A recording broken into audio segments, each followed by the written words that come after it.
Hi guys, welcome back. This is the Samsung Galaxy A20. It's a budget phone competing against the Redmi Note 7 and Samsung's own Galaxy M20. But this one has an upper hand from these competitors because you can actually buy it right now from any local Samsung retail store. You don't have to wait for a flash sale, and for a price of 12,490 Indian rupees, you can get it both online and offline. So it's easy to get one, but still to check whether it's worth buying, it has to do all the necessary stuff better or at least on par with its competitors. So let's check these 5 important factors and find out whether the Galaxy A20 is worth buying. The first factor we're going to check is the display. The display of the Galaxy A20 is a good display with punchy colors and good contrast, and the main reason for that is because it's a Super AMOLED Infinity V display. Samsung calls it Infinity V display because of the V-shaped notch to accommodate the front camera, and this display looks modern and it's an edge-to-edge display. The reason I just said that it's only a good display instead of tagging it as a great is mainly because this 6.4-inch display is just a HD plus display. The resolution of the display is 1560 by 720 with 19.5:9 aspect ratio, and it has a pixel density of 268 ppi. Now, since the display is not a full HD display, you can actually see the pixels if you look really close. If Samsung would have used a full HD AMOLED panel here, it would have been much better. But still, even though the display's pixel density is not great, if you're not very picky, then you will surely like this display. In fact, it's much better than an LCD panel because of its inky black and good contrast colors. And for the brightness, the display gets bright enough so that you can use it in bright outdoor condition without much issues, and same is the case for the display getting dim. At darker environment, since the display gets fairly dim, you can use it without any strain.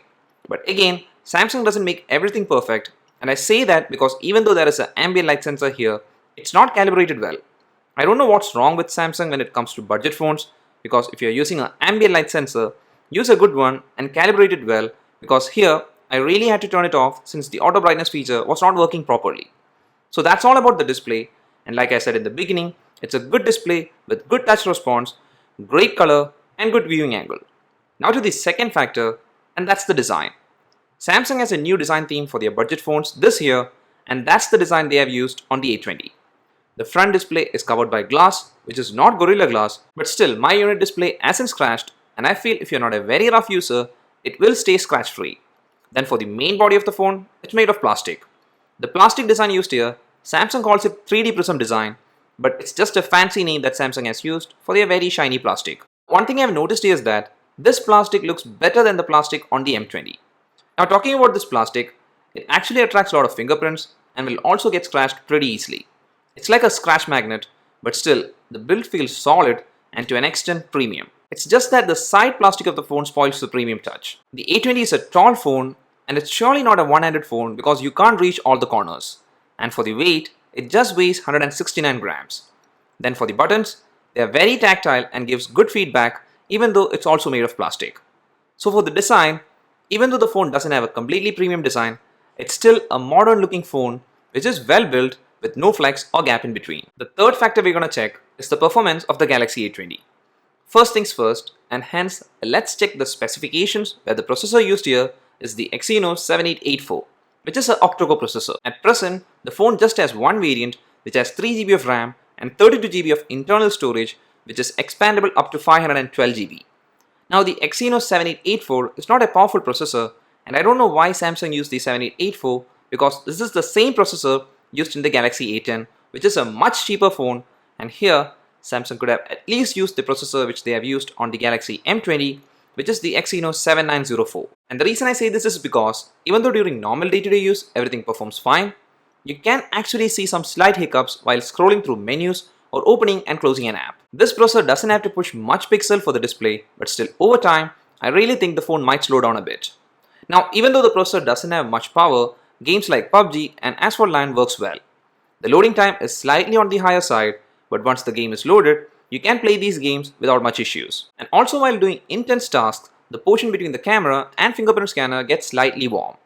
The RAM management of the phone is average.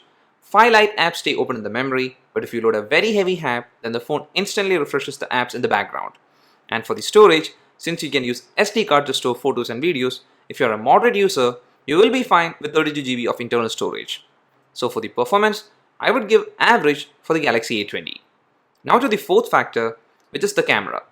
On the rear of the phone, you get a dual camera setup with a flash in which the main camera is a 13 megapixel sensor with f1.9 aperture, and the secondary camera is a wide angle camera which is 5 megapixels with an aperture of f2.2. I really like the fact that Samsung used a wide angle camera instead of a portrait camera, and for the shots, the wide angle one is useful if there is sufficient light. In a well lit environment, the wide angle camera can capture moderately good shots with sufficient detail and good colors. But if the lighting is bad, the shots look grainy and washed out. Coming to the main sensor, you can capture good shots with really good colors and also sufficient detail if there is good to average lighting. One thing that's average in these shots is the dynamic range, but still, the pictures look nice. And in low light, even though the shots look a bit grainy, it's much better than what we get from the wide angle camera. For the video from the main sensor, the max resolution available is 1080p at 30 fps, and the problem here is it doesn't have optical image stabilization, and hence you have to be really steady if you want to record usable video. From the wide angle camera, the videos are not very exciting even with good lighting. One more thing to note here is that the shutter speed of the camera is a bit slow. Now for the front camera, it's a 8 megapixel camera with f2.0 aperture, and the selfies do look nice if it's an outdoor shot with sufficient light. Selfies retain good amount of detail, and even though there is a glow around the person, the shots look good. Now if it's shot in low lit environment, the skin tone looks a bit different and the processing is also more intense, which I'm not a fan of. So overall, for the cameras used here, it's actually good and usable for the price if you give sufficient light for your shots. And that takes us to the last factor, which is the battery. The A20 has 4000 mAh battery and the device supports fast charging.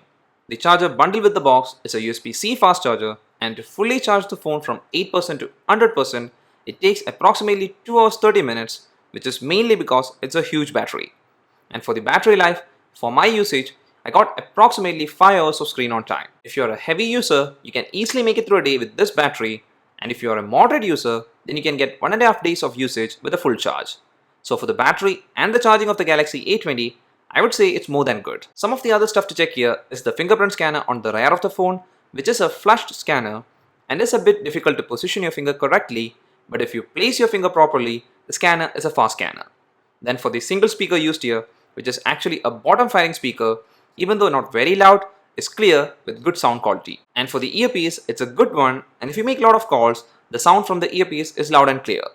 And also if you're wondering, both the SIM slot on the phone supports VoLTE, and you can use 2 Geo SIMs if you want. Then for the Bluetooth version of the phone, it's Bluetooth 5.0, and for the sensors, you get all the necessary ones like accelerometer, gyro, etc.